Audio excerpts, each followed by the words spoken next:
Nací y crecí en Irán como musulmán chiita. Y desde que recuerdo, cuando tenía 11 años, empecé a practicar el Islam.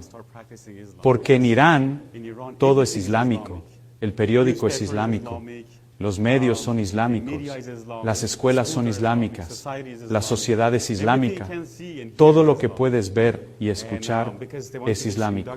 Y porque quieren adoctrinarte y lavarte el cerebro. En la escuela teníamos, ya sabes, revistas y libros que básicamente mostraban caricaturas de soldados israelíes matando bebés palestinos. Y sembraron la semilla del odio en nuestro corazón. Así que empezamos a odiar. Y todas las mañanas solíamos gritar: muerte a Israel y muerte a América. Y como niños, en el frío invierno, afuera en el patio y de vuelta a la escuela, nos alineaban y nos pedían maldecir a Israel y a América. Y así como niño, porque te dicen que cuando tienes 11 años como niño, debes empezar a practicar el Islam. Y las niñas, cuando tienen 9 años. Entonces, porque Mahoma se casó con una niña de 9 años. Por eso creen que las niñas, a esa edad, están listas para practicar el matrimonio y practicar la religión. Así que cuando tenía 11 años, empecé a practicar el Islam y a rezar 5 veces al día, ayunando un mes durante el Ramadán. No podíamos comer antes del amanecer hasta el atardecer. Y así fue. Así que para mí, como ser humano, ya sabes, todos tienen un vacío en su corazón, ya sabes. Y comienzo a buscar y buscar la verdad para ver cómo terminé aquí. Y como la única opción que teníamos era el Islam, en lo cual podíamos creer, así que lo creímos. Y ya sea verdad o no, lo crees porque es lo único que nos decían. Alá es Dios, y debes creer en Él, adorarlo y seguirlo. Así que empecé a practicar cuando tenía 11 años, ayunando, rezando. Nosotros, por ser chiitas, solíamos llorar por los imanes fallecidos. Caminaba descalzo sobre el asfalto caliente en verano. Y nos golpeábamos el pecho y nos azotábamos la espalda con cadenas. Solíamos ponernos lodo en la cabeza y golpearnos con fuerza. Sabes que en el Antiguo Testamento solían ponerse silicio y ceniza, así que éramos moderados. Nos poníamos lodo y nos golpeábamos la cabeza con fuerza y nos flagelábamos. ¿Sabes por qué? Porque nos decían que si hacías esto ganabas puntos y podías ir al cielo. Quizás vayas al cielo. Y algunos incluso usaban dagas. Tenían dagas y se golpeaban la cabeza hasta sangrar porque querían agradar a ese ídolo para ir al cielo. Desde los 11 años en adelante comencé a practicar el Islam y me sumergí en él, cada vez más y más profundo. Pero no me satisfacía. Nunca sabes cuánto es suficiente y rezas. Me levantaba a las 5 a.m., iba a la mezquita y rezaba. Lloviera o nevara, tenía que ir a rezar y rezar sin parar. En la escuela nos obligaban a rezar a golpes. Nos mandaban a rezar en las escuelas. Así que practiqué eso hasta lo más profundo de mi ser porque realmente amaba al Señor, amo a Dios y quería agradarle, conocerle. Pero esa era la oferta. Nos ofrecieron el Islam. Decían, esto es la verdad y debes creerlo. Y nos decían, saben, el cristianismo es una mentira, el judaísmo es una mentira. Solo el Islam y el Corán, eso es la verdad. Así que después de algunos años de practicar el Islam y profundizar en él, solía recitar el Corán. ¿Han visto el llamado a la oración? Un buen amigo mío, su madre trabajaba para el gobierno en una determinada empresa. Entonces nos hacían ir y llamar a la oración, pidiendo a través de los altavoces que toda la ciudad viniera a rezar. Y después de años de practicar eso, ocurrieron algunas cosas en mi vida. Perdí a mi padre, perdí mi escuela, mi educación, y mi esperanza se evaporó. Todo lo que tenía se había ido. Y comencé a cuestionar profundamente mi fe. Me decía, ¿es esta realmente la verdad en la que creemos? ¿Es ese realmente el Dios que nos ha creado y en quien creemos? Así que hacía preguntas, pero no había respuesta. Y poco a poco comencé a deprimirme cada vez más, decaído y desesperanzado, porque Dios era mi única esperanza y lo único que tenía. Pero cuando descubrí que Él no era la verdad, que el Islam no era la verdad y tenía dudas, me sentí aún más desesperanzado y deprimido. Dejé a todos mis amigos, dejé a todos mis familiares, dejé a todos los que conocía y me encerré en un cuarto oscuro, apagué las luces Y pensaba en el pasado y el presente y futuro, pensando, ¿quién me creó? ¿A dónde voy a ir cuando muera? Cuando había un funeral, solíamos ir por la calle al cementerio y ver a las personas ser enterradas. Quedé horrorizado de miedo y pensaba, ¿qué me va a pasar cuando muera? Y te digo que te cuentan historias locas sobre lo que te sucede cuando mueres. Le temía a la muerte, crecemos asustados de la muerte. Y durante 2 semanas no pude comer nada porque tenía mucho miedo. Recuerdo que cuando era niño yendo al colegio, siendo un niño de quizás 10 o 12 años, caminando por las calles, vi a personas siendo colgadas en las calles, ejecutaban gente frente a niños y no pude comer durante 2 semanas. Quedé horrorizado por el asesinato de un ser humano frente a mí.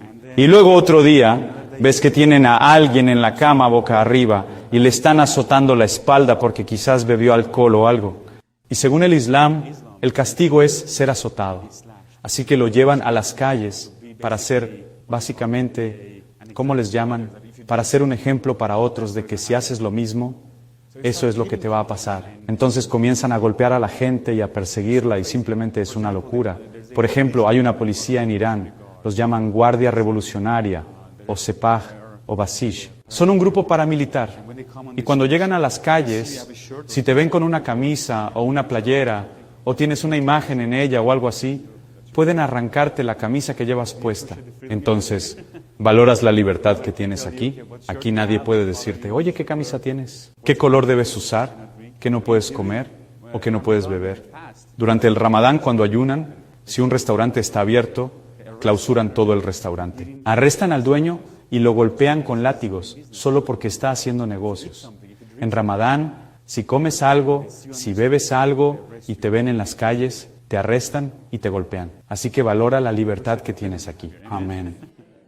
Aleluya. Hay un McDonald's abierto 24/7. Aleluya. Después de practicar eso con determinación, llegué a la dolorosa conclusión de que esto está vacío. Y día tras día me estaba deprimiendo aún más, viviendo sin esperanza. Apagaba las luces pensando acerca del pasado. Me pregunté a mí mismo, si no hay Dios, entonces ¿quién hizo esta magnífica creación? ¿Quién hizo las estrellas? ¿Quién hizo el cielo? ¿Quién creó a los humanos? Si no hay un Dios, pero si lo hay, entonces ¿por qué no nos ayuda? ¿Dónde está entonces? Y yo cuestionaba a Dios. Luego casi perdí toda mi fe en el Islam. Pero estaba aislado. Me estaba enfermando y no podía comer, no podía beber, no podía dormir. Quizás solo 4 o 3 horas de las 24. Y yo estaba completamente quebrado, totalmente sin esperanza, porque siempre me preguntaba cuestiones profundas. ¿Cuál es el propósito de la vida? ¿Por qué deberías vivir 70, 80 años con dificultades, con trabajo y dolor? Vas a la escuela y luego te casas, tienes hijos, trabajas duro, ganas dinero, pagas las cuentas y al final mueres. ¿Cuál es el propósito de esta vida? Y aún así no encontraba respuesta. Entonces empecé a preguntarle a Dios directamente, ¿quién eres? Muéstrate a mí, si eres real, dime la verdad. Y no había respuesta. Y lo único que tenía en esa habitación era un receptor de satélite que podía acceder a una antena parabólica. Sabes, en Irán tener una antena parabólica es ilegal, pero todo el mundo la tiene. Así que no pueden arrestar a 70, 80 millones de personas. Así que si vas a los techos, ves todas estas antenas parabólicas. Porque Irán tiene como 10, 7 u 8 o 10 redes que son locales y el gobierno las controla.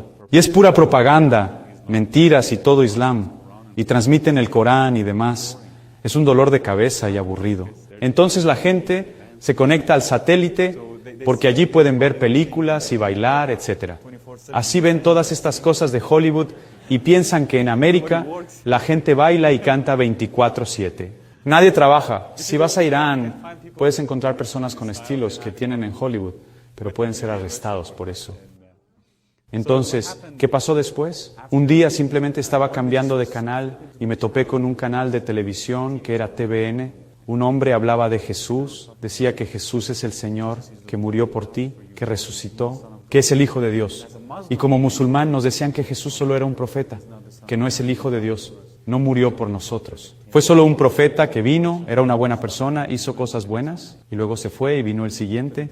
Así minimizaban la posición de Jesús. Y entonces Por primera vez escuchaba que Él es el Hijo de Dios, que murió por mí porque nos decían que no murió.